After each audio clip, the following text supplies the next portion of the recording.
Thank you, Ritesh Prabhu. Thank you, Pawan Prabhuji, Vishwanath Prabhu, for the chanting. Very wonderful and auspicious Kartik Mass to all of you. So we'll begin with our prayers and we'll continue the reading. Vandeham Shri Guru Shri Yutapada Kamalam Shri Gurun Vaishnavamscha Shri Rupam Sagrajatam Sahagana Raghunathanvitam Tam Sajivam Sadvaitam Savadhutam Parijana Sahitam Krishna Chaitanya Devam Shri Radha Krishna Padan Sahagana Lalita Shri Vishakhanvitamscha Namam Vishnu Padaya Krishna Prishtaya Bhutale Shrimate Bhaktivedanta Swaminate Namine Namaste Saraswate Deve Gauravani Pracharine Nirvishesha Shunyavadi Paschat Deshatarine Jai Shri Krishna Chaitanya Prabhu Nityananda Shri Advaita Gadadhar Shri Vasadi Gaur Bhaktivinoda Hare Krishna Krishna Krishna Hare Hare Hare Rama Rama Rama Hare Hare Hare Krishna.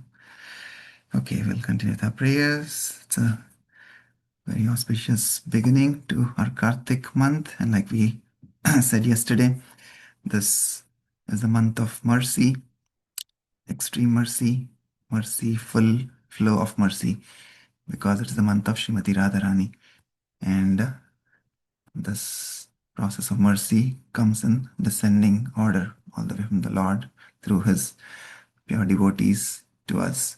So we are now reciting this wonderful prayer from the series of Pratana by Narottam Das Thakur, because mercy has been flowing from Jagannath to Chaitanya Mahaprabhu to Rupa Goswami to now through our Acharyas, to Srila Prabhupada and to our Guru Varga and to us.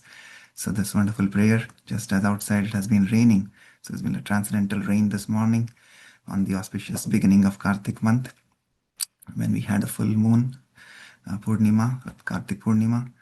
So it's perfect. Gauranga Mahaprabhu is also there, and the transcendental nectar through the rain is also there, because this mercy flows through the parampara.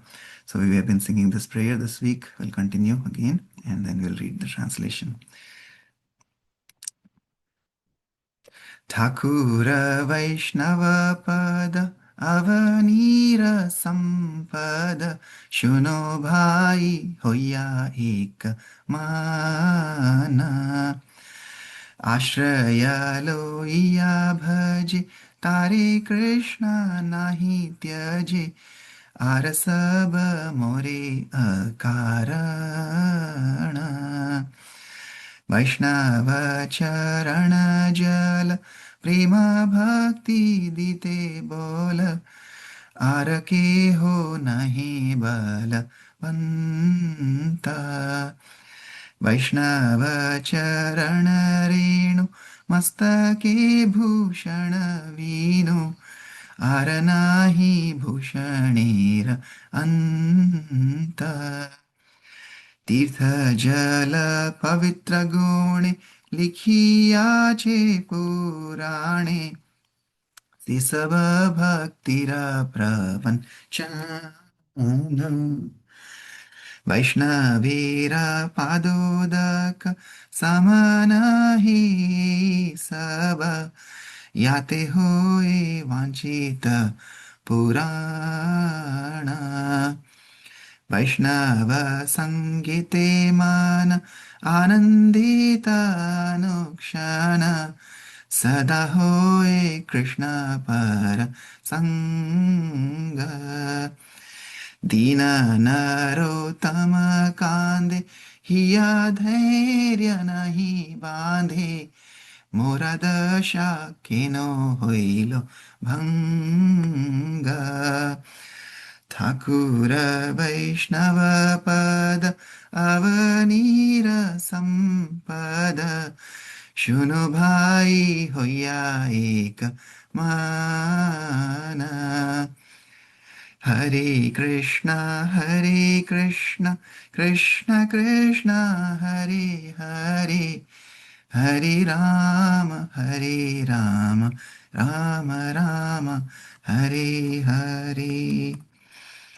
वैष्णव ठाकुर पद प्रार्थना की जय। श्री नरोत्तम दास ठाकुर महाशय की जय। जगत गुरु श्रील प्रभुपाद की जय। If anybody would like to take the service of reading the translation? I can read Prabhuji. Yes, please, Aarti Mataji. Yeah. Translation. O brother, please hear my words with rapt attention. The lotus feet of the Vaishnavas are the most valuable treasure in this world.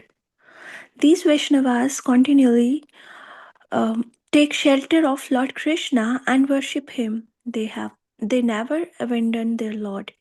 They are liberated. They are free from the cycle of birth and death. The water that has washed the lotus feet of the Vaishnavas bestows devotional service in pure love of God. Nothing else is as effective for attaining this divine love.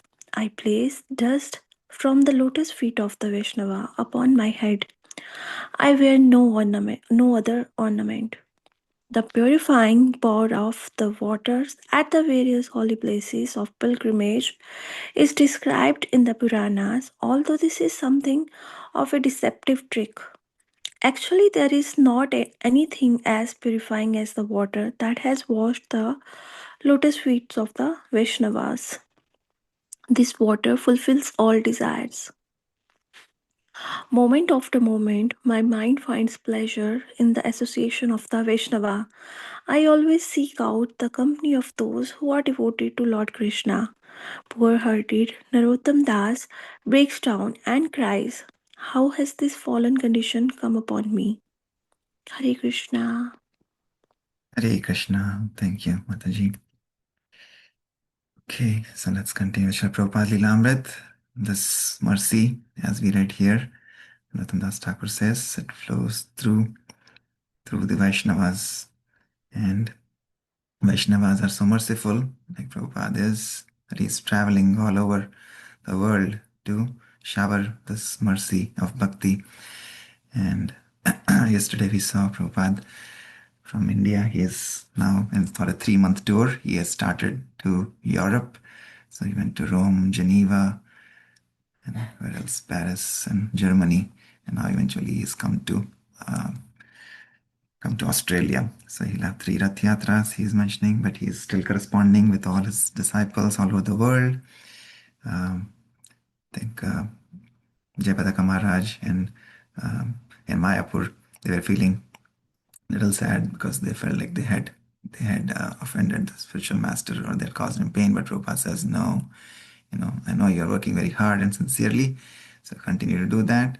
But as spiritual master, as a founder of the institution, it is my duty to correct your faults. So that should be the mood. That is the mood of humility.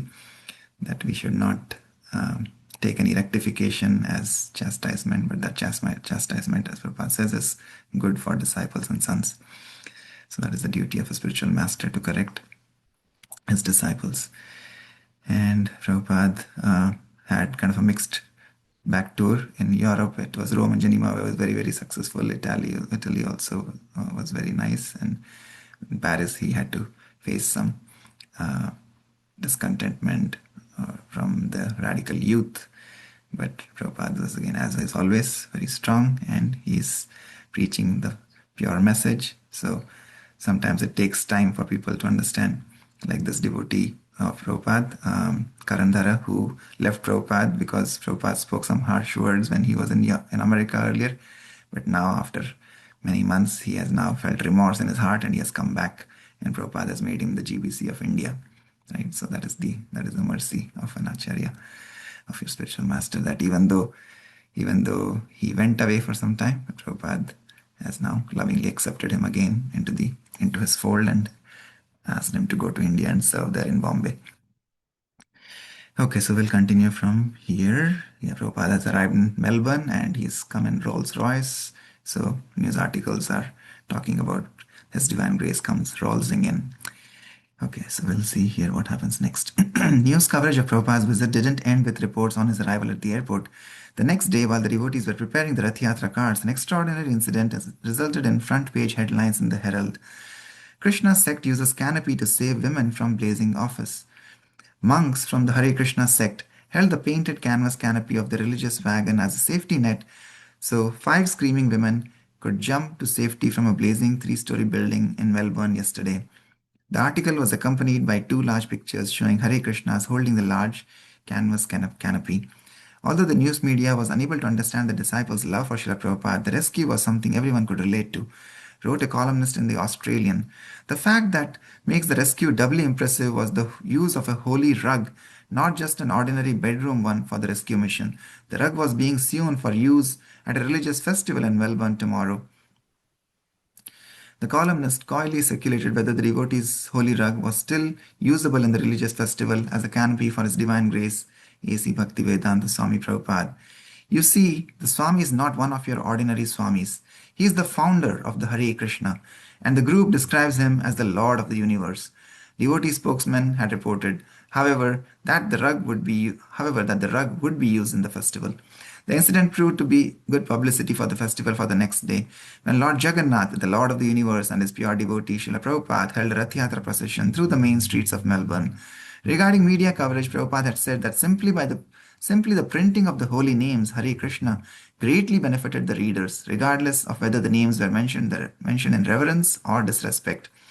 Amogha. Prabhupada met Lord Jagannath at City Square by Town Hall. There was a Vyasasana on the cart, but he chose to walk before the carts in front of the deity of Lord Chaitanya.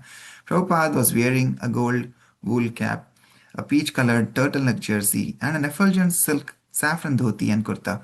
Around his shoulders, he wore a white silk chadar, and he wore a garland of orchids and many yellow flowers. It was winter in Melbourne and quite cold, but he put his hands up and chanted and danced. We had about 11 new mridangas. There were also 3 men playing big bass drums, and we all formed a circle around Srila Prabhupada. It was ecstatic, all playing drums, chanting Hare Krishna, and Prabhupada himself chanting in the parade, going on through the city. Prabhupada marched with transcendental power, just taking over the city, walking right down Swanson Street. Sabhapati. From the point of view of weather, it wasn't a very nice day. Prabhupada met the Ratha cart at the corner of Swanson Street and Burke Street, and he led from there on. He walked about 2 miles. All the devotees had been having kirtan in 3 different groups. But when Prabhupada met the Rath Yatra procession, we all gathered around him. He was leading the procession. Behind him was the 14-foot Murti of Lord Chaitanya, followed by 3 Ratha carts. Every now and again, in the procession, Prabhupada would stop and turn around and stare up at Lord Chaitanya. He would simply stand and look up at Lord Chaitanya for a minute or two, and then he would turn around again and lead the procession. It was such an ecstatic experience that one gets the feeling that Prabhupada had conquered Melbourne and Australia. Gauragopal. I was right next to Prabhupada through the whole ceremony, playing the drum. He particularly liked to sing one tune through the whole time. He put his hands up in the air. He was dancing. Vaikuntanath. The Rath Yatra parade was going and Prabhupada was walking, and at one point he asked me, "Get me some water." I became panic-stricken because there was nowhere to get water. So I just depended on Krishna and ran over to a house as fast as I could and asked the people for some water. They gave it and I ran back to Srila Prabhupada. When I was getting that water though, there was this big rainbow out and it had actually begun to rain a little bit. It was a very vivid rainbow, and the end of the rainbow came right down on top of the huge building where the Rath Yatra ended. Sorry. There is a huge place, the exhibition buildings, and we had rented one section of it where the roof was about 80 feet high. So the Ratha carts were taken in with the tops lowered, and then the tops were put up again inside the hall. All 3 Ratha carts were brought in and the tops were pulled up. Then Srila Prabhupada came in and everyone was seated. About 1,000 people were there. Srila Prabhupada sat up on the Vyasasana on the Ratha cart itself and gave a lecture from there. Sabhapati. Although it was a cold and rather nasty day, there were 1,000 people in that exhibition building. Prabhupada's lecture was brief. He thanked everyone for coming along and joining in the Sankirtan movement of Lord Chaitanya Mahaprabhu. He told everyone he was very appreciative of how they had come to see Lord Jagannath and of how they were taking part. He said that actually all these activities of singing and dancing were due to Sri Chaitanya Mahaprabhu. The Melbourne newspapers duly reported the Rath Yatra, a day for symbols and chants. Chariots topped the Swami. One newspaper reported, "Don't let Krishna alarm you, cleric." The sight of the Hare Krishna youths in Melbourne streets should not alarm Australians or cause them to mock, the Reverend Gordon Powell said in Scott's Church yesterday. He said the sect could be a sign of the swing of the pendulum back to spiritual values and traditional virtues on the part of the modern youth. The article praised the devotees' reaction against extreme materialism and reported the events of the Rath Yatra parade. Reverend Pavel, head bishop of the Anglican Church in Melbourne, had paid Srila Prabhupada a visit, and this had resulted in the bishop's Sunday sermon comment that Hare Krishnas were not alarming. Srila Prabhupada took the bishop's comments as very significant. During his week's stay in Melbourne, Prabhupada attended a large program at the town hall where he inspired a long and ecstatic kirtan with 1,000 people dancing in a circle before the deity of Lord Chaitanya. He also visited St. Pascal's Teaching College, a Franciscan seminary, and was very well received by the monks there. The seminarians asked intelligent philosophical questions, one of them inquiring about what Prabhupada thought of their founder, St. Francis of Assisi. The seminarian described briefly how St. Francis saw everything in the universe in relation to God and addressed nature's creations as brother tree, brother bird, and so on. St. Francis's attitude, Prabhupada replied, was first class God consciousness. That same evening in his room, Prabhupada met with the Vicar General of the Roman Catholic Church in Australia, Reverend J.A. Kelly. Prabhupada played a recording of his morning's lecture at St. Pascal's, and afterward the Reverend asked if Prabhupada would pose with him for a picture to be printed in their religious periodical. Again, the newspapers picked it up. Swami spreads unity message. The normally serene cloisters of the Roman Catholic Yara Theological Union echoed to the chants of Hare Krishna yesterday. It does not matter what religion you belong to, as long as you love and serve God, said His Divine Grace, A.C. Bhaktivedanta Swami Prabhupada. We must be delivered from the disease of materialism, or else there will always be want. After the discussion, the president of the Institute's Student Representative Council, Franciscan seminarian Patrick McClure, 25, said there seemed to be a consensus in many areas. In particular, we agree with the need to reject materialism, he said. Mr. McClure said the informal meeting reflected an openness and tolerance in the church. Maybe they have something to tell us, he said. July 1st. In Melbourne, Prabhupada dictated a letter to Gurudas in Vrindavan. It was less than 6 weeks before the scheduled opening of the Krishna Balaram Mandir, and Srila Prabhupada had not received regular reports from Vrindavan. He was concerned that everything be ready on time for a gorgeous ceremony. My dear Gurudas, please accept my blessings. I am spending my last 2 days in Australia, and after this I shall go to the USA. In the meantime, I wish to give you some instructions regarding our Janmashtami installation in Vrindavan. The main thing is the ceremony shall be conducted by our own men. We do not have to be dependent on taking help from persons who will not even eat with us, thinking us inferior. All over the world, in Paris, New York, Australia, etc., our men and women are worshipping the deity very nicely, and I'm very proud of their worship. There is no reason why we have to think we are dependent on any Indian Goswami in order to conduct our ceremony in Vrindavan. So you understand this and be convinced of it, and let them come as invited, but we shall conduct the affair ourselves. You can also arrange to have the Har Govinda dramatical players and our own players as well. There should be abundant prasadam for whoever comes all day long. The kitchen should go on. There is sufficient stock of rice, atta, ghee. The life members should be especially cared for and invited. We shall manage our own affairs. If they come, that is good. But if not, we shall manage. From our side, everything should be done nicely. All big officers in Mathura and Vrindavan should be invited. Goswamis and Godbrothers also. Also invite local Marwadis and invite Parthak also. Practically, by distributing a general invitation card, we shall invite everyone. All the inhabitants of Vrindavan will be invited to come and see the deity and take prasadam. There should be special arrangement for life members, Mr. Birla and many other respectable visitors. There is no question of money. Let it be a first class 1A arrangement. Krishna will provide all expenditures, so try to make it gorgeous. Gorgeous means sufficient stock of prasadam and temple decorations as gorgeous as possible. The internal management of dressing can be done by Yamuna, Madira, and Jayatirtha. They are all expert. The Shastic direction can be from Pradyumna. Also, Mr. Jay Purna of Karnapur came to see me, so invitation should be extended to him. Invite all local ashramas and sannyasis as well. I do not hear of Pranava. I sent him a telegram, but there is no reply. The whole management should be done combinedly. Do not fight amongst yourselves. That is my only anxiety. I shall leave for Vrindavan by 25th July. In the meantime, reply to me at LA. Your ever well-wisher, A.C. Bhaktivedanta Swami. While Gurudas got direct instruction on the ceremony, almost every other devotee Prabhupada wrote received his personal invitation to the Krishna Balaram Mandir opening. In a letter to Shavana Maharaj in West Africa, Prabhupada wrote, "You want to see me, and I also have some important things to discuss with you. So the best thing is if we meet at the end of July in Vrindavan, India. Today, I'm leaving for the United States to attend Rath Yatra in Chicago and San Francisco. But at the end of July, I will reach Vrindavan. We are having a very big festival there on Janmashtami when we will open our Krishna Balaram temple by installing the deities. So you must also attend to help in conducting the ceremonies. I will therefore see you in Vrindavan by the end of July." Srila Prabhupada's engagement at La Trobe University in Melbourne was like a repeat of the unpleasant incident with the radicals at La Salle Play in Paris. It was again a large free admission audience of students, and again the disciples had prepared Prabhupada the standard Vyasasan. Devotees held a kirtan on stage and introduced Srila Prabhupada, who began speaking very basically about the distinction between the soul and the body, and about how this education is required for all people. But after no more than 10 minutes, a young man in the audience stood up and began to shout profanities at Srila Prabhupada. "And how do you explain your Rolls Royce?" he added. The audience, which had been quiet until the interruption, now became noisy and restless. Three of Srila Prabhupada's more aggressive disciples left the front row and went to the back where the man was shouting. Meanwhile, Srila Prabhupada stopped speaking and sat tolerantly waiting. The shouting stopped and he began again.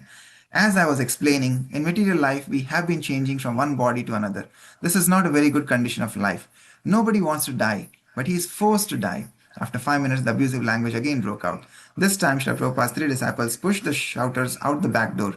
In the fight, one of the students pulled a knife from his boot, but a devotee disarmed him. The atmosphere inside the auditorium was tense, and many people were talking loudly. Some got up to leave. Madhudisha Swami, taking the microphone, pleaded with the students to remain calm and continue hearing from Srila Prabhupada. Some students in the audience seemed on the verge of violence, and the devotees feared for Prabhupada's safety, but Prabhupada was willing to continue. He called for questions. Student: "I am a Christian, and I would like to know what is your opinion of Jesus Christ?" Srila Prabhupada: "We respect Jesus Christ as you do, because he is representative of God, Son of God. We are also speaking of God, so we respect him with our greatest veneration." Question: "You are a son of Jesus too?" Srila Prabhupada: "Yes, I am a servant of Jesus. I don't say I am Jesus." Question: "I want to know if you have the power of Jesus." Srila Prabhupada: "No, I have no power of Jesus." Question: "Well, I've got the power of Jesus." Laughter. "Because I'm a Christian." Srila Prabhupada: "That's all right. You are Christian, we are Christian. It is practically the same thing." Laughter and applause. Student: I have one other question. I believe Jesus is coming back and not Krishna. What are you guys going to do when you see Jesus?" Laughter. Srila Prabhupada: "When he is coming, welcome. We shall welcome. It is very good news that Jesus is coming." Student: "Jesus had no reputation. He wore sandals and was crucified between two thieves. And your spirituality is on a Rolls Royce and a padded seat, and you are all into money. You Krishnas, you want money." Srila Prabhupada: "I don't want money." Student: "And you say violence is violence. That's what you believe. Jesus turned the other cheek, and he expected his followers to." Applause. Srila Prabhupada: "This Krishna consciousness movement is not a sentimental religious system. It is science and philosophy." Prabhupada explained that understanding the science of God was transcendental to Christianity or Hinduism. The real goal was to learn to love God. Second student: "I have a question about Krishnamurti. Krishnamurti stresses that when you are speaking in the Western world, you should speak and present yourself as a Westerner, not as an Indian or as you would speak in India. Instead of sitting on a raised dais and dressing in the robes of a monk, Krishnamurti would say, dress in Western clothes and sit on a chair. What is your opinion of this?" Srila Prabhupada: "Actually, a God conscious person is neither a Westerner nor Easterner. So, anywhere the devotee goes, as they receive him, he accepts. These devotees have arranged a raised seat, so I have accepted the raised seat. If they wanted me to sit down on the floor, I would have gladly accepted. I have no objection to this or that. But as devotees receive and give honor, that is good for them because actually we should honor the Supreme Lord God and his representative. Nowadays it is different. Students are not learning to honor, but that is not actually the system. According to the Vedic system, the representative of God must be honored as God." Another student loudly: "Do you consider your movement the major form of enlightenment emanating from the United States today? What particular role does your movement play in the White House Psychological Warfare Department? Will you be coming to our 4th of July demonstration against the United States this year and take up the real political issues?" Again, many students began shouting. Madhudisha Swami took the microphone. "I can answer if you like. Our movement is not from the United States. If you have some paranoia that everything is coming from the United States, well, that is your hang up, not mine." Applause. And second of all, our spiritual master came to the United States to start this Krishna consciousness movement because he got a free ticket on the boat to go there. If you would have sent him a free ticket, he probably would have come to Australia first. So he is trying to spread love of God. He's not trying to start any kind of political movement. He's trying to spark a revolutionary consciousness. I think you are also interested in revolution. We are interested in revolution also, but we are interested in revolution which will help people to feel peace themselves, whether they are communists or Marxists or whatever it is you like. We are trying to help people attain happiness, whether they are Madhudesha Swami's remarks triggered the largest vocal protest yet. The commotion rose as students all over the hall began to shout. There was no possibility of a peaceful philosophical discussion. The devotees' greatest concern became getting Prabhupada out of the hall unharmed. Prabhupada rose from his Vyasasana and, escorted by his disciples, left by a side exit. A large crowd of students had gathered outside the door as Prabhupada emerged, but he entered his waiting car without incident. As he rode slowly through a cluster of students, a girl kicked at the car with her booted foot. And as the devotees were getting into their vans, students threw stones. Finally, as the devotees drove off the campus, they had to pass under an elevated walkway where some waiting students threw black paint down onto the vans. Riding in his car, Prabhupada was mostly silent, but he seemed disgusted. He said that in the future he would only give lectures in classes where he was invited. No more wide open lectures. Srila Prabhupada flew from Melbourne to Chicago, stopping overnight in Hawaii. His schedule allowed him only a couple of days in Chicago, where he would attend that city's first Rath Yatra festival. He was very keen on holding Rath Yatras in big cities around the world, and although large crowds often could not hear Krishna conscious philosophy without becoming restless, angered, or even violent, everyone could enjoy and benefit from a Rath Yatra festival. Srila Prabhupada had written in the Nectar of Devotion, quoting from the Bhavishya Puran, a person who follows the Rath Yatra car when the Rathas pass in front or from behind, even if born of a lowly family, will surely be elevated to the position of achieving equal opulence with Vishnu. In Jagannath Puri, India, the original home of Jagannath worship, a Westerner could see Lord Jagannath only during the yearly Rath Yatra festival when the deity would come out of the temple and ride on his cart. And besides, very few Westerners would actually go to Jagannath Puri. But Srila Prabhupada and his Krishna consciousness movement were making Lord Jagannath available to everyone by bringing the Rath Yatra right down the main street of their city. It may seem odd to the average American or Australian, but from the viewpoint of Lord Jagannath and his followers, it was perfectly proper. Lord Jagannath, the Lord of the universe, was for everyone, everywhere, regardless of nationality or religion. Okay, let's pause here. Shri Jagannath ki jai. Shri Kartik Mahamahotsav ki jai. Yes, so see again, Prabhupada, despite all the challenges of Maya, he continues to fight on in the battle, like Battle of Kurukshetra. Krishna fights and inspires his devotees to fight. So Prabhupada is continuing to fight against all this rebellion that is happening in Paris and in Melbourne. But again, that is the mercy of the acharyas, and that is the most merciful month, which is this month of Kartik. On the very first day, we see that's what it said. This month, it doesn't matter, like Prabhupada was saying, however low born citizen is, however low his consciousness is, the mercy is so pristine and so abundantly overflowing that no matter what your consciousness is, if you just even hear, like Prabhupada was saying, doesn't matter if Hare Krishna, if they are chanting with reverence or with disdain, what it doesn't matter, as long as they're chanting, as long as they're hearing, they'll be benefited. So in this month of Kartik, let us all join hands and in the same mood as Srila Prabhupada, let us continue our month-long celebration, which we're going to start from tonight with our daily online programs, and then of course our Saturday weekly programs, and then also home programs on Fridays and Sundays.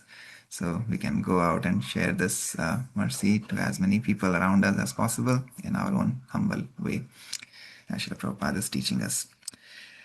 Okay, any other thoughts, reflections from today's reading?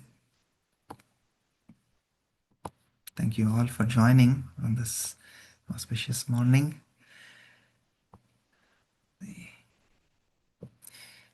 Yes, anybody would like to share anything? Yes, Prabhu. I was hearing Amrendra Prabhu's lecture yesterday, and he mentioned a beautiful thing about a guru. He said, like, a guru should be respected so much that even like he was telling in Hindi that um, that to say to a guru that wo manav hai, that is also an aparad, you know. And when you say manushya jaise hai, wo bhi aparad hai. Matlab, there was something which stayed with me. Is like we shouldn't compare guru with a normal human being, you know.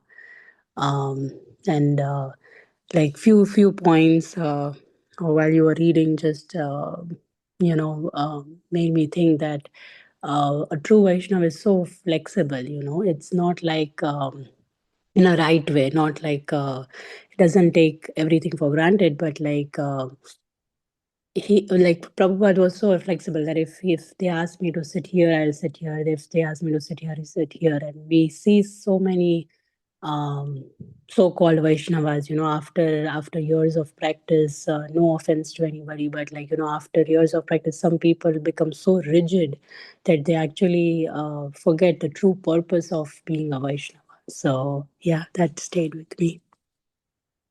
Mhm. Thank you. Thank you for sharing, Shrimataji. Yeah.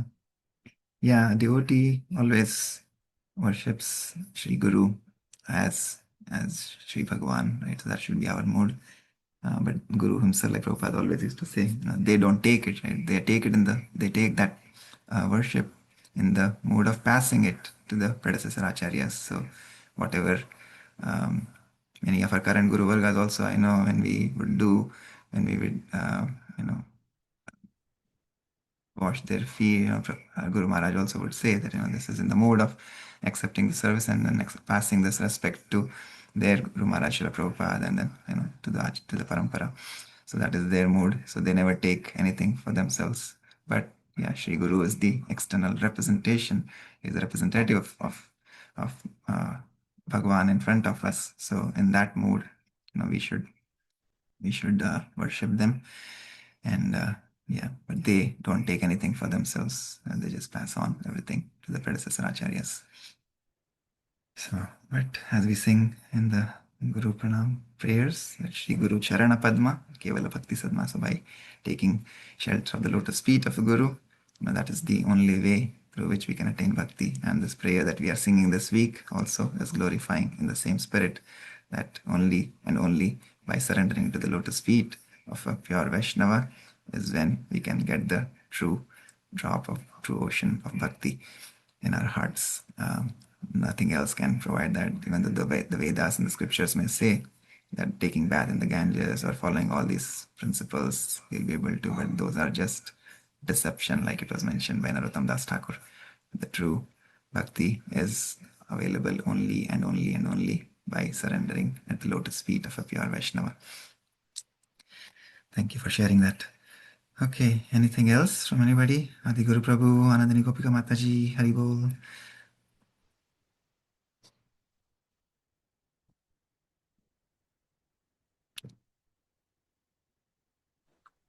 Hare Krishna, Prabhu. Hare Krishna. Thank you so much for wonderful reading, and I appreciate all the nice reflections, especially Priya Mataji. That is so nice that, Prabhupada was very flexible, but at the same time, he was very rigid also when it came to the principles of Krishna consciousness and God consciousness and philosophy. He was very rigid. But when it came to his comfort and getting things done, he was flexible. So I think that is what we can learn as to where to be flexible, where to be rigid. And also, he was very tolerant, even though these young students were not behaving properly. He was tolerant, and he did not get raged or agitated. So those are the qualities that stood out in today's reading. Thank you so much. Happy Kartik, everyone. Evil. Thank you so much for sharing that. Yes. Yeah, that is a very, very important quality, because not everybody will be favorable to what we are going to say. So even we see that with Srila Prabhupada. So, but yeah, like you said, he was very tolerant. Okay. All right. Anybody else would like to share anything? Okay, then we'll pause here for today, and we'll see everybody as we start our festivities this evening. with Damodar Ashtakam prayers, offering ghee lamps, singing Gopi Geet. So see you all this evening from 7:30 p.m. on our same Zoom link from ISKCON Cincinnati. वाञ्छकल्पतरुभ्यश्च कृपा सिन्धुभ्यैव च पतितानां पावनेभ्यो वैष्णवेभ्यो नमो नमः। अनंतकोटि वैष्णववृंद की जय, जगद्गुरु श्री प्रभुपाद की जय, श्री प्रभुपाद लीलामृत की जय, कार्तिक मास महामहोत्सव की जय, निताई गौर प्रेमानंदे। हरि हरि बोल। हरे कृष्णा प्रभु, धन्यवाद, प्रणाम सबको। कृष्ण प्रभु जी। हरे कृष्णा। Hare Krishna.